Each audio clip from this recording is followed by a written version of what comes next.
Prepárese, que hay un puesto para usted en nuestra mesa, porque tenemos visita.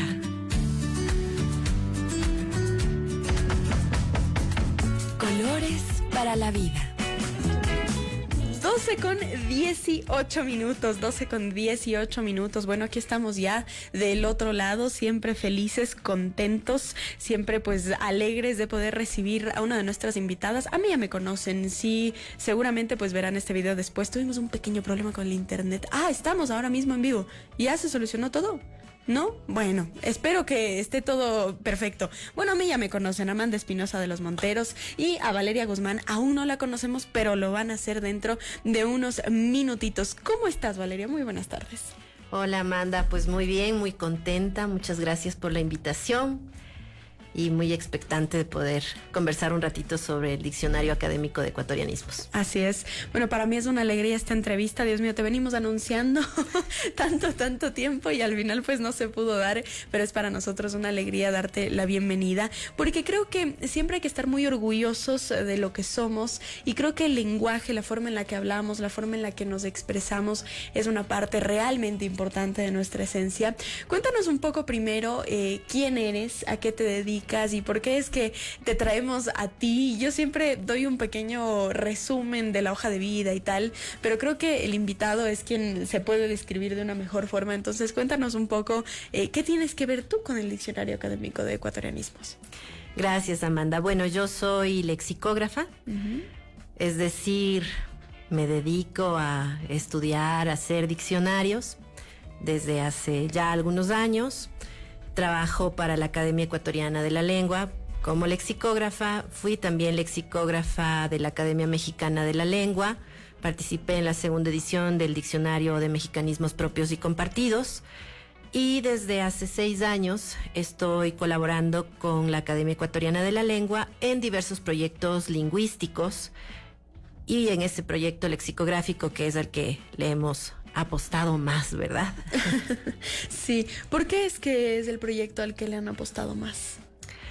Bueno, lo que sucede es que esta academia tiene una larga historia. De hecho, estamos cumpliendo 150 años.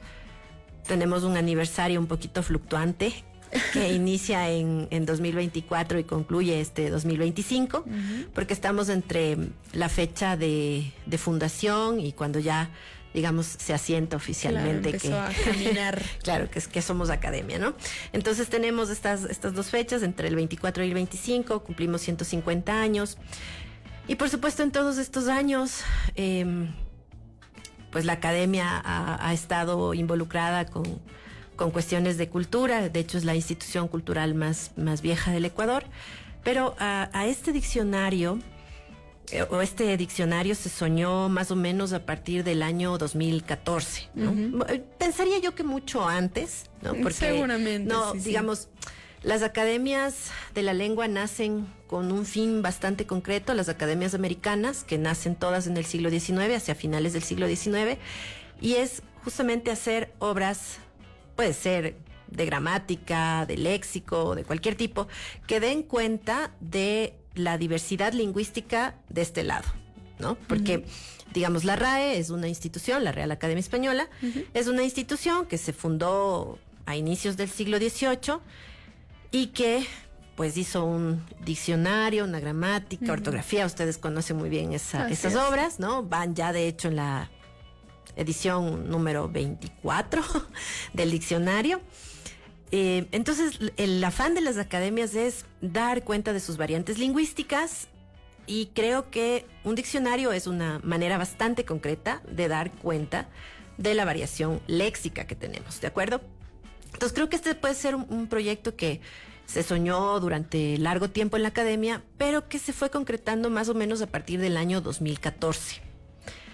O sea que llevábamos unos 10 años trabajando, claro, en este diccionario. Es grande, lo podemos ver si están viendo en el en vivo. Es un libro grande, Calculo yo, ¿qué serán? ¿Unas 700 páginas más o menos? No, son 1200, más de 1200. Ay, no. Entonces el gramaje de la página es finita, porque sí, realmente es grande. Es un libro que se ve imponente, que tiene su tamaño también. No es una versión de bolsillo que normalmente hace que se engrose más el libro, sino que tiene un tamaño relativamente tradicional. Cuéntanos un poco, ¿esto es solamente de ecuatorianismos? Es decir, ¿todo este libro está lleno de ecuatorianismos? En efecto. En efecto, sí. Tenemos un montón. Poco más de 10,000 palabras hay aquí. Es impresionante, es impresionante. ¿Cómo funciona el estudio de estos ecuatorianismos? Porque siempre he creído que es muy interesante. Bueno, hemos hablado con varios representantes, no solamente que se dedican a ver un poco la parte del léxico del ecuatoriano, sino también que lo viven día a día, personas que pues son expertas en refranes, en palabras específicas, bien ecuatorianas, que decimos, se nota que es de aquí, y que, como digo, nos generan un cierto orgullo, porque cuando uno lo escucha puede estar en el otro lado del mundo, pero sabe que es ecuatoriano, así como pasa con los colombianos, con los venezolanos. Cada uno tiene pues su forma distinta de hablar, sin mencionar el acento, que es algo importantísimo para reconocer pues de dónde es una persona. ¿Cómo es que ustedes realizan este proceso de investigación, que asumo será largo y que tiene que tener pues una base sólida a nivel investigativo, que no solamente pues se puede escuchar algo por allí y colocarlo? De acuerdo, bueno, esto es una respuesta que hay que dar desde la lexicografía, por supuesto. La lexicografía es una técnica que está enfocada en hacer diccionarios y en la cual trabajamos con un método específico para poder crear obras de este tipo. Entonces, hemos partido nosotros primero de un conjunto de obras lexicográficas que nos anteceden, porque este es el primer diccionario académico de ecuatorianismos, porque lo hizo la Comisión de Lexicografía de la Academia Ecuatoriana de la Lengua. Pero eso no quiere decir que antes de esta obra no existiesen otros diccionarios, vocabularios, glosarios, ¿no? Que tenemos una tradición lexicográfica en este país. Y entonces partimos primero de esto, ¿no? De una consulta sistemática de todas estas obras, de armar una base de datos con el léxico que estaba en estas obras, y luego nosotros tenemos un recurso muy importante que de hecho está abierto al público, es gratuito, es un recurso de investigación lingüística en primera instancia, pero que puede servir para hacer investigación en humanidades en general, que es un corpus del habla del Ecuador. El corpus del habla del Ecuador es un conjunto de textos escritos por autores ecuatorianos, y allí tenemos literatura, tenemos periódicos también, artículos de periódicos, y además algo que se llama miscelánea. Entonces, en la miscelánea están páginas web, etcétera, escritas por autores ecuatorianos.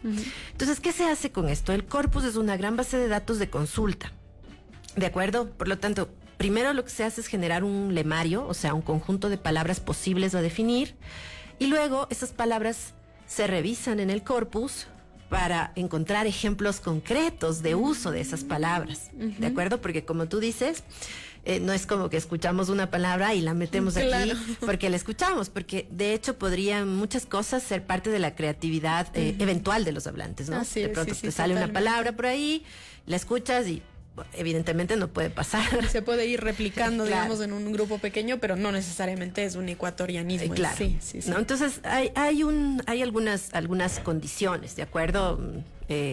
Digamos, una permanencia generacional, por ejemplo. Es muy interesante porque algunas palabras a veces pensamos que son neologismos, ¿no? O que son del habla juvenil, pero nuestros académicos las usan, ¿no? No quiero... Interesante. Vamos a ver, nuestros académicos las reconocen y, bueno, nuestros académicos en general tienen un rango de edad entre 65 años en adelante, ¿no? Entonces, bueno, es cuando uno se cuestiona qué tan juvenil puede ser. ¿Qué tan juvenil serán estas palabras? Pero eso en cambio nos muestra una profundidad generacional, ¿entiendes? O sea, que ha habido una permanencia generacional en el uso de estas palabras y me parece que está bien. Entonces, bueno, hay diversos filtros para poder incluir un ecuatorianismo en el diccionario, pero lo que quiero decir es que hemos trabajado, digamos, más o menos con estos asuntos técnicos. Ajá.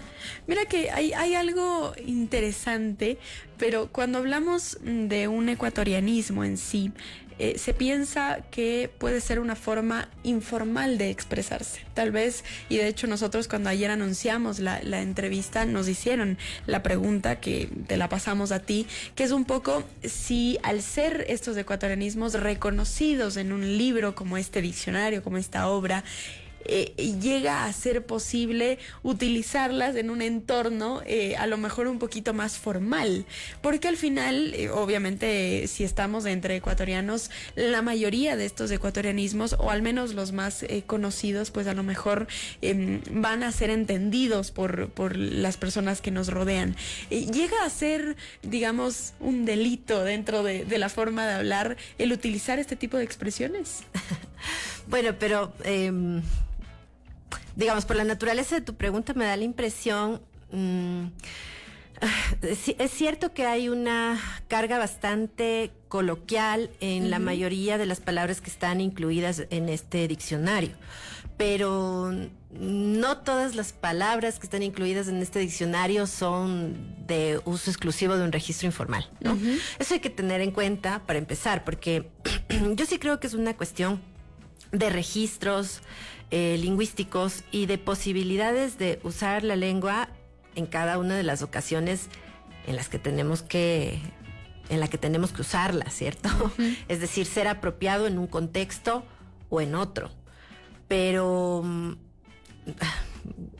me causa un poco de conflicto, porque aquí ecuatorianismo se entiende en dos sentidos, ¿no? Palabras que formal y semánticamente son inexistentes en el español de España, por ejemplo, achachai, canguil y apar. Y también palabras que han desarrollado valores semánticos propios del habla del Ecuador, aunque formalmente las compartamos con el español de España. Por ejemplo, aceitar por sobornar, ético por flaco o mudo por tonto. Pero pienso en esto, por ejemplo, esta palabra canguil, que además esta palabra es una de las palabras que tiene más variantes en americanismos, ¿cierto? Sí, es decir, hay un montón de maneras de decirle al canguil. Y tú pensarías, digamos, que en una conversación, aunque fuese una conferencia sobre el canguil, tú le dirías al canguil de otra manera que no fuera canguil. No, ¿verdad? Claro, difícil. Entonces no es que sea una palabra informal o no es que este diccionario esté lleno de palabras informales, ¿no? Sino que creo que el uso de las palabras tiene que ver con los contextos. Ciertamente, muchos de los ecuatorianismos que están acá probablemente se usen de manera restrictiva en ámbitos de intimidad o en contextos de intimidad, ¿cierto? ¿No? O con los panas. Sí. Pero no todos, ¿ya? Porque imagínate que hay más de 10,000 palabras. Entonces, estaríamos más de 10,000 nuestro lenguaje. Claro. Limitándolo también. Claro. Y por otro lado, fíjate, este asunto de la corrección o no corrección, para mí es un poco complicado, porque siempre pienso que los hablantes hacemos uso de la lengua, o sea, y hay un uso más o menos apropiado en determinados contextos, pero no creo que bueno o malo o mejor o peor. Así es. Bueno, como tú dices, es distinto, simplemente es distinto, y la forma en la que lo podemos ir utilizando es distinta también. Tenemos varias expresiones. Has mencionado el canguil, que es una muy curiosa, porque en verdad uno viaja 2 metros en otro país y ya es de una forma totalmente distinta. Recuerdo la primera vez que me encontré con la palabra pochoclo, que en mi vida me hubiese imaginado que al canguil le iban a decir pochoclo en Argentina. Se me hacía imposible. Hasta palomitas de maíz para mí sonaba aceptable, pero pues cuando ya se van encontrando palabras como estas, nos empezamos a cuestionar realmente si al final lo que nosotros hablamos es lo que se estipula, o si nada más son, como dices tú, pues cosas tradicionales que van pasando de generación en generación y que vamos aprendiéndolas también y se van convirtiendo en parte de nuestra esencia. Toda esta esencia se plasma en este libro, se plasma en esta obra, que la pregunta ahora es: un poco cómo es que ustedes se sienten al respecto, porque son varios años de trabajo, es muchísima investigación, es muchísimo trabajo a nivel pues global, se ve, nada más de verlo se nota que es muchísimo trabajo. Entonces, ¿cuál es su postura frente a esto? Que imagino será de orgullo, de que finalmente puedan tener esta obra y finalmente se convierta pues en una referencia para muchas otras academias, muchas otras instituciones que quieren justamente estudiar o enseñar sobre ecuatorianismos. Yo creo que es una sensación de alivio primero. De paz. Porque, ¿sabes qué? Lo que pasa es que es un trabajo muy largo, sostenido durante mucho tiempo, y lo que uno se pregunta al concluir, y concluir se puede entrecomillar porque no hay tal, es decir, una obra de este tipo jamás está completa. Una obra de este tipo siempre es perfectible, a una obra de este tipo se le puede corregir un montón de cosas. De hecho, ahora estamos nosotros trabajando en una versión online para qué que... interesante, ajá. Sí, porque a ver, es un poquito complicado, esta cosa pesa más de 1 kilo, son muchas páginas, y tal vez no todos pueden tener el acceso a este material impreso, pero yo creo que la versión en línea va a ser mucho más democrática y abierta al público, porque claro, ustedes van a poder entrar a la página de la Academia de la Lengua, de la Ecuatoriana de la Lengua, por favor.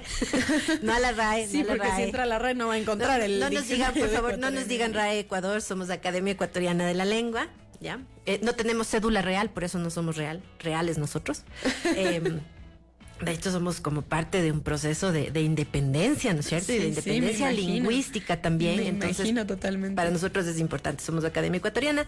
Entonces, si ustedes entran a nuestra página en un futuro, van a poder poner Capariche, por ejemplo, que aquí dice que es un barrendero. Entonces, ustedes ponen Capariche, le dan Enter y les va a aparecer Toda la explicación. todo el lema, ¿no es cierto? Capariche, que es un sustantivo masculino, que es una palabra obsolescente, es decir, que ya solamente la usa una generación específica, y les va a aparecer la definición, el ejemplo, todo. O sea, tal cual está, bueno, no tal cual está porque ya estamos editando, entonces esta edición en línea ya está corregida, aumentada, y creo que inclusive visualmente bastante interesante. Se va a ver distinto. Sí, se va a ver distinto. Bueno, son cosas que el formato en línea permite. Claro, también. sí. Permite experimentar un poco más, editar un poquito más y también filtrar, que es algo que ahora estamos muy acostumbrados, ya no se utiliza tanto. Incluso el diccionario en sí se ha convertido en algo que virtualmente podemos colocar lo que significa y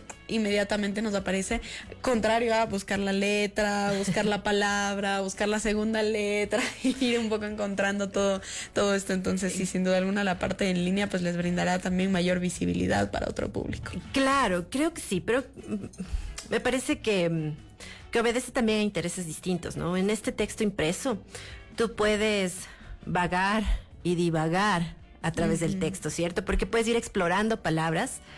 En cambio, en la versión en línea, tú tienes que saber qué es lo que buscas para poder encontrar. En cambio, aquí, claro, tú puedes explorar un poco y, qué sé yo, fifiriche, que aparece acá, ¿no es cierto? Referido a persona alta y delgada. Entonces, yo puedo, si yo voy pasando las páginas, puedo ir explorando. Puedes ir aprendiendo también. Claro, y es muy probable que muchas de estas palabras, porque imagínate, son un montón, muchas de estas quizá no las conozca, pero con un texto impreso, pues puedo ir explorando. En cambio, Claro, en una más versión en línea, sencillo. tengo que puntualmente saber qué busco para consultar. Es decir, existiría una versión nada más en línea, pero no, por ejemplo, un descargable PDF de todo el libro. No, porque la idea es justamente hacer un diccionario en línea, Claro, ¿cierto? sí, Que es algo distinto, o sea, lo estamos pensando así, y de hecho estamos trabajando con un programa lingüístico para hacer el diccionario en línea, ¿no? Muy bien. Que es distinto a un PDF, justamente. Así es. Tengo una pregunta, Valeria, que me llama la atención. ¿Cómo es que tú entras a este mundo? Digamos, es un mundo bastante académico, de mucho estudio, de mucho aprendizaje. ¿Cómo es que te termina llamando la atención justamente esto, la forma en la que hablamos, la forma en la que nos expresamos, y terminas pues convirtiéndote en lexicógrafa? No solamente eso, sino que habíamos leído un poco que eres poeta, ensayista, traductora. Entonces vemos que estás directamente ligada con la palabra. Sí, gracias, Amanda. Bueno, es una es una historia un poco larga, que creo que podría remitirse a mi infancia, de hecho. A mí siempre me causaron mucha curiosidad las palabras. Entonces siempre le preguntaba a mi madre, ¿no? ¿Qué significa tal cosa? Y mi mamá siempre me contestaba, ve a buscar al diccionario. Entonces era lo que yo hacía. Había muchas que no sabía también. Entonces mi pasatiempo favorito era buscar palabras en el diccionario. Me la pasaba largo tiempo en eso. Recuerdo, por ejemplo, que me gustaba conjugar verbos irregulares. Cosa rara, ¿no? O sea, estos gustos infantiles muy extraños. No es tan común, digamos, en un niño. Y me gustaban también mucho las enciclopedias, es decir, pasaba mucho tiempo entre estar revisando civilizaciones antiguas, que me encantaba, y conjugando cosas, y en el diccionario y tales. Entonces pienso que de alguna manera algo de mi infancia me direccionó a eso. Después yo estudié lingüística en México, y en algún punto di con el léxico, porque la lingüística tiene diversas ramas, ¿no? Sí. O sea, como tú nos decías hace rato, la pronunciación, por ejemplo, fonética, fonología, la sintaxis, ¿no? Cómo se ordenan las oraciones. Pero a mí me gustaba el significado, siempre me gustó el significado. Las palabras siempre me volvieron loca, y entonces encontré una rama que era la semántica, y ahí la lexicología y finalmente la lexicografía. Dije, bueno, yo creo que esto es lo mío, ¿no? Por aquí me voy a ir.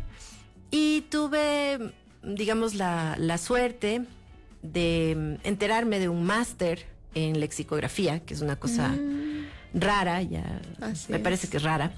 De hecho, en el máster bromeábamos mucho porque en algún momento salió en El País una publicación que decía las profesiones más extrañas del mundo. Y estaban ustedes. Y lexicografía era la segunda. Entonces es muy gracioso porque para uno que está inmerso en esto todo el tiempo, pues no es una profesión rara, ¿no? Digamos, claro, para uno es el pan de cada día. Pero nada, o sea, yo siento una fascinación desde muy chica precisamente por la lengua. Y bueno, ahora he descubierto que por sus variantes, ¿no? Porque pues estuve en México, ahora trabajo con esta academia, mi mamá es de Nicaragua, entonces también tengo, digamos, un acervo también ahí del español de Nicaragua. Entonces, bueno, ha sido muy, muy rico para mí estar en las academias, porque creo que es como un sitio ideal. ¿Y tú eres ecuatoriana? Soy ecuatoriana, pero también soy nicaragüense por mi mamá, claro, sí. Y también soy rusa de nacimiento, entonces, y ahora también soy mexicana porque sí, viví muchos años allá, entonces es como, bueno, soy una revoltura, pero como dices tú, en el fondo el interés es el mismo y es la lengua, ¿no? ¿Y por qué el interés en el diccionario académico de ecuatorianismos, teniendo, digamos, varias opciones? Has dicho que trabajaste en México, que tienes, pues, digamos, descendencia nicaragüense, que eres rusa, que también es una cosa curiosa, interesante. ¿Por qué terminas interesándote por el ecuatoriano en sí? Bueno, te voy a contestar con el corazón. Yo tenía mi vida muy hecha en México. De hecho, yo vine aquí a trabajar un año porque me lo pidió la entonces directora de la Academia Ecuatoriana, que era Susana Cordero. Me dijo, mira, ven a trabajar con nosotros. Pero, ¿sabes? A uno le da como una especie de gusanito para usar alguna expresión, ¿no? Porque, claro, en México, la Academia Mexicana es una academia que tiene muy armadas sus dinámicas en cuanto a la cantidad de gente, presupuesto, proyectos. Es decir, es una academia muy organizada, con una visión, perspectiva, etcétera, ¿no? Pero cuando yo llego aquí, me topé con una academia que trabajaba muy, muy en intimidad, ¿no? Con muy poca gente, que era un semillero. Sí, así lo sentí yo, ¿sabes? Como que la vida te pone a elegir entre si seguir, digamos, el curso de algo que está armado, que funciona, que ahí está, claro, ¿no? Que está más estable. Que es estable. O sembrar algo y ver qué pasa, ¿no? Y a mí me dio mucho la tentación, claro, la posibilidad de sembrar, ¿no? De soñar proyectos, de hacer también cosas y obras en torno al español de Ecuador, porque vi que había no solo un gran campo, sino también una gran necesidad, ¿no? Y explícitamente me refiero a la academia, porque mira, hay lingüística, por ejemplo, en la Universidad Católica, en la UTPL, en la Universidad del Chimborazo trabajan cuestiones de lengua, es decir,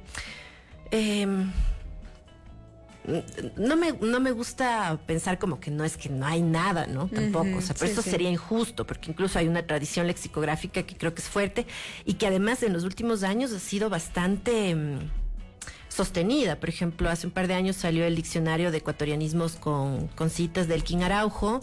Recientemente salió una versión de su diccionario accesible ecuatoriano. En fin, es decir, hay trabajo, ¿no? Hay trabajo. Pero yo pensaba particularmente en el contexto de la academia ecuatoriana, porque venía yo de trabajar con una academia que yo vi que tenía encaminados muchos proyectos. Bueno, y que habrás aprendido muchísimo también. Entonces empecé a soñar, eso. ¿no? Empecé a soñar que también aquí era posible empujar muchas cosas con la academia ecuatoriana. Entonces eso fue lo que me hizo finalmente decidirme por estar en la Academia Ecuatoriana y no en otra parte. Esto es interesante porque significa que este proyecto no solamente es un proyecto laboral que pues tiene que ver con lo académico, tiene que ver con lo investigativo y que obviamente tú estás envuelta, sino también es un proyecto hasta cierto punto personal, de decir, yo estoy formando parte de algo que está iniciando, no es que no está, no es que ustedes lo han creado, pero que al final, como dices tú, son un impulso significativo para el ámbito y para el entorno, sobre todo con esta obra, con todo lo que ustedes hacen a nivel investigativo. Creo que es importante porque al no ser una profesión justo tan común, tan sencilla de encontrar, al menos a un nivel ya de poder pues practicarla día a día, poder ejercerla, poder estar inmersa en este mundo todos los días, porque al final imagino que todos los días estarás aprendiendo cada vez más, y el poder traer también tu experiencia de México acá, que habrá sido muy funcional a nivel de pues poder también enseñar un poco cómo funcionaban las cosas e ir viendo si se las puede aplicar aquí, pues que aún estamos un poco en pañales en el proceso y que allá están como más establecidos. ¿Piensas quedarte en Ecuador? Qué preguntas tan difíciles, tan densas.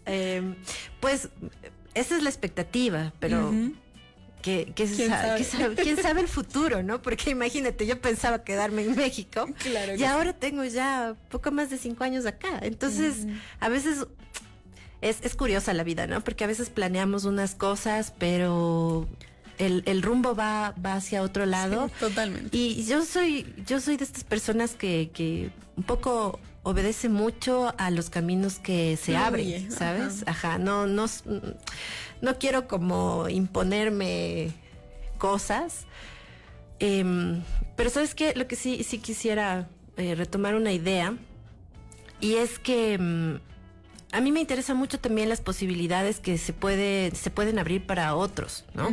Por ejemplo, con la academia nosotros recibimos estudiantes de prácticas, entonces esta es una invitación también, si ustedes quieren hacer nuestras prácticas con nosotros. Ahora mismo tenemos 3 chicos de la Universidad Católica, tenemos 2 chicas que regresaron de una beca que tuvieron en Madrid y están trabajando con nosotros. En julio se incorpora otra chica que regresa de Madrid. Entonces, lo que quiero decirles es, hay posibilidades, les gusta la lengua, les gusta el léxico, está la Academia Ecuatoriana, no echen eso en saco roto, tal vez pueden trabajar o colaborar con nosotros. Así es. Interesante porque también al ser una profesión no tan común, muchas veces pensamos a nivel de un imaginativo colectivo que tal vez no hay tantas salidas, que van a terminar ejerciendo de otra cosa, y es interesante ver que aquí en Ecuador existen esas opciones, porque habrá muchos que están pensando en irse a otro lugar para ver si encuentran algo similar a lo que realmente quieren hacer y tener la oportunidad dentro del país.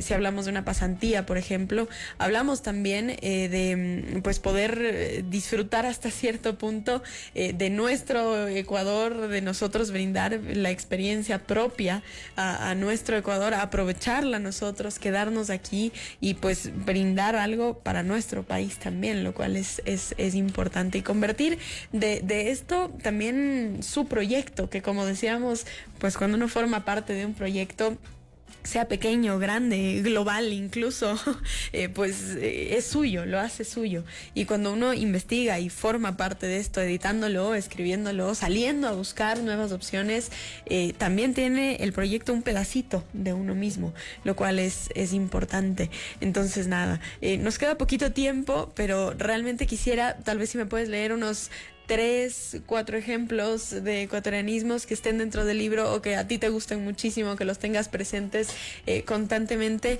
para que nuestro público tenga también una referencia de lo que podrían encontrar aquí adentro. Bueno, vamos a ver. A ver, mientras busco, les cuento que aquí hay un pedacito de mucha gente. Es decir, yo soy una de las lexicógrafas. Un pedacito más. Sí, hay que decir que, bueno, una de las lexicógrafas que más tiempo estuvo, o sea, que durante estos últimos 6 años he estado trabajando. Hay otros lexicógrafos que han fluctuado en este trabajo, pero también de ellos hay un pedacito. Ellos son Alejandro Cázares, Jessica Ceballos, Mari Gutiérrez, Fabián Núñez y, bueno, fundamental mencionar a la Comisión de Lexicografía, que son los académicos que trabajaron en este diccionario: Julio Pasos, Fernando Miño Garcés, Simón Espinosa, Rodrigo Borja, Susana Cordero, Bruno Sáenz, Marco Antonio Rodríguez y Fabián Corral. Bueno, igual, ¿no? Con fluctuaciones, inclusive con decesos en el camino, porque ha sido... Creo que la parte más dura es esto, ¿no? O sea, empezar un proyecto, soñarlo, y tú no sabes, o sea, particularmente con Fernando Miño, que era lexicógrafo también, a quien le tuve que estuvo aquí varias veces, cariño tan inmenso. Fernando no lo pudo ver impreso ya. No te puedo creer. Sí, y eso es algo que a mí, o sea, no sabes cómo me queda. Bueno, y él también dejó su obra inconclusa porque se quedó hasta la D. Porque ya de lo publicado estaba hasta la D nomás. Bueno, ahora te cuento eso.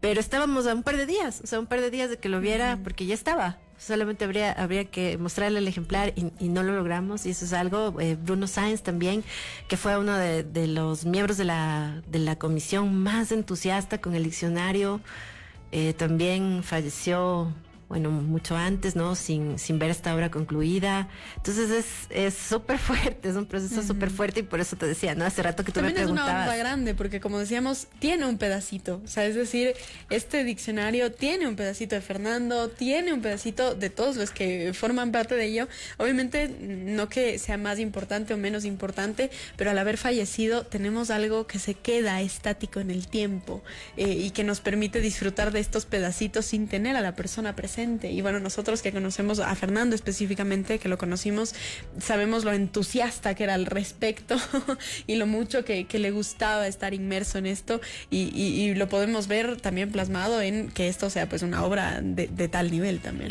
Sí, claro, no, Fernando creo que fue una de las personas fundamentales en la Comisión de Lexicografía, justamente porque pues la formación lexicográfica tan seria que él tuvo, además digamos, con esta obra tan sólida, que es el Diccionario del Español del Ecuador, que publicó con la PUCE, no sé, creo que fue en el año 2016, y luego tú hablas de este diccionario de locuciones que hizo de la A a la D.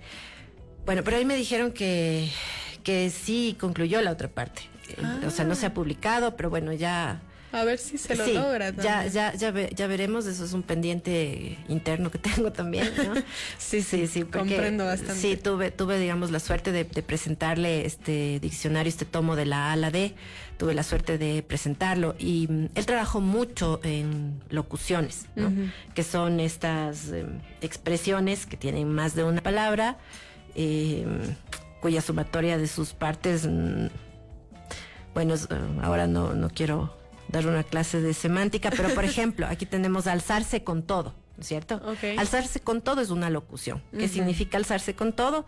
Apoderarse de todo o gran parte de lo que se había confiado para custodiar o administrar, ¿no? El sacristán se alzó con toda la limosna del domingo y se fue tranquilo. Sí. En la política se debe utilizar bastante. Alzarse con todo, por ejemplo, ¿no? Y acá, bueno, abriendo hacia el azar, tenemos, por ejemplo, la palabra agalludo, agalluda, que es un adjetivo coloquial, dice referido a persona valiente y resuelta. Y también tenemos coloquial referido a persona codiciosa. Ujú. Pero tenemos otras cosas, por ejemplo, las agarraditas, que es un juego infantil en el que un participante al que se designa previamente echando suertes debe alcanzar a alguno de los que huyen. El que resulta agarrado por aquel toma su lugar, ¿ya? Así es, sí, Entonces, sí. bueno, como ven, o sea, tenemos un montón de cosas. Afrentoso, referido a alguien o a algo que causa molestia o vergüenza. Así es. Ajá, bueno, esto está chévere porque es un ejemplo del telégrafo. Además de la impunidad afrentosa, continúa el elogio a la moral malandra, dice. Este es del telégrafo. Es interesante porque, como decimos, pues lo entendemos y eso lo hace más nuestro también, porque son palabras que hemos utilizado, que hemos escuchado, que en algún punto hemos, digamos, usado en nuestro entorno de panas, como decías tú, y digo, al final esto se convierte en un proyecto de todos, que todos deberíamos también agarrar como nuestro para poder aprender más al respecto, para poder prestarle atención a todo esto.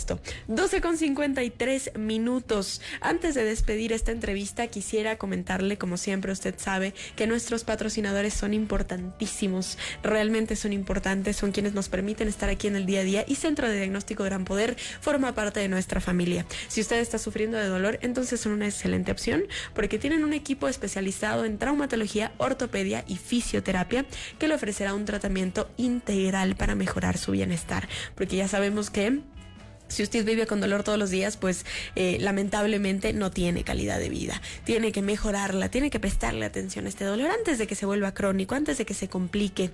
Por tan solo 44,99 usted puede acceder a la cita con un médico especialista en traumatología y ortopedia, que le incluirá la toma de signos vitales, un examen físico completo, una ecografía, una radiografía, el análisis detallado del grado y tipo de dolor que usted presenta, el diagnóstico, la aplicación de un tratamiento traumatológico de acción rápida con megadosis de vitamina C y B, y si lo requiere, su primera sesión de fisioterapia para que inicie su recuperación de inmediato.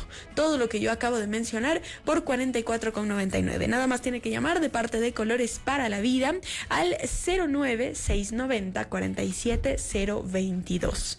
09690-47022. Están ubicados en Quito y también cuentan con una sede en Santo Domingo de los Áchilas para nuestros oyentes de la costa. Puede agendar su cita llamando, escribiendo un SMS, lo que usted desee. 09690-47022. Ahora sí, el tiempo se nos ha pasado bastante rápido, pero no me queda más que agradecerte. Muchísimas gracias, Valeria, por estar con nosotros, por enseñarnos un poquito, por hacer toda la obra que estás haciendo, todo tu trabajo, y bueno, a toda la comisión, a todas las personas que están justamente dejando pedacitos de ellos en esto, porque esto queda. Creo que los libros tienen una particularidad hermosa y es que quedan en el tiempo. De hecho, una de las, digamos, relaciones que normalmente se tiene con la escritura es que muchas veces, para quienes, por ejemplo, creen en la reencarnación, dicen, yo quiero volverme a encontrar después y leerme, saber cómo era. Y creo que es eso. A nivel general, podemos ver pedacitos de muchas personas que no están con nosotras, pero que nos han enseñado y nos dejan esta obra que al final prevalece, y estoy segura de que esto prevalecerá y bueno, se convertirá en un proyecto mayor ya a nivel en línea, a nivel de poder utilizarlo como un recurso principal en distintos ámbitos académicos también. Así que muchísimas gracias por estar con nosotros. Muchísimas gracias. Les invito pues a enterarse de lo que estamos haciendo en la Academia Ecuatoriana de la Lengua. Estamos en Facebook, estamos en Instagram, tenemos una página web de la Academia Ecuatoriana. Tenemos muchos eventos culturales gratuitos, abiertos al público, muchas conferencias por Zoom. Vamos a abrir próximamente un curso de latín, uno de quichua, en fin, así que por favor estén pendientes, y si quieren comprar esta obra, escriban a la Academia Ecuatoriana de la Lengua. ¿Cuál es el precio de la obra? $50 cuesta. Claro que sí, me imagino. Pasta dura, libro ancho, libro grueso. Lo voy a mostrar para acá. Sí, estamos bien. Bueno, allí las chicas de cámara sabrán cómo lo acomodan, pero mostrándolo, es pasta dura, es grandote. No sé si se nota realmente, creo que sí, pero miren mi mano a comparación del libro, es realmente grande, y miren mi cara a comparación del libro, que también es una cosa interesante. Entonces sí me imaginé que de hecho me imaginé que era más costoso. Realmente me imaginé que era más costoso, y que bueno, podemos tener realmente hojas llenas y llenas y llenas de mucho, mucho conocimiento. Así que muchísimas gracias. Tenemos que despedir, pero no me queda más que agradecerte nuevamente, Valeria. Gracias por todo esto. Agradecerle a Melanie que está en controles, agradecerle a Tania en la coproducción, agradecerle a todo el equipo y a todos los oyentes. Ustedes saben que yo aquí solamente me siento a hablar nomás. Bueno, no en la forma literal, pero más o menos. Pero tenemos todo un equipo detrás de cámaras, detrás de controles, detrás de todos estos temas y nada, es maravilloso poder contar con ustedes y con su sintonía. Les quiero recordar que estamos entrando a un feriado. Nosotros les acompañaremos igual con RCN, no con Colores para la Vida en vivo. Por favor, déjenme descansar un ratito. Pero en tal caso, pues recuerde sintonizar RCN en este feriado, celebrar de forma responsable, por favor, responsable y respetuosa. El carnaval es precioso, pero habemos quienes no lo disfrutamos pues con agua, harina, huevos y todos los el resto de ingredientes de un pan que suelen utilizar en este proceso de jugarlo. Así que si usted conoce a alguien que no le gusta jugarlo, pues no lo juegue, déjele nomás tranquilo. Para quienes van a quedarse descansando, pues qué rico, disfruten por favor de aquellas personas y actividades que no tenemos tiempo normalmente y que ahora pues se nos da la oportunidad en este feriado. Y nada, les deseamos lo mejor. Amanda Espinosa de los Monteros estuvo con ustedes. Si Dios nos lo permite, nos volveremos a encontrar en vivo aquí el día miércoles y durante el feriado pues déjese acompañar con la señal de RCN.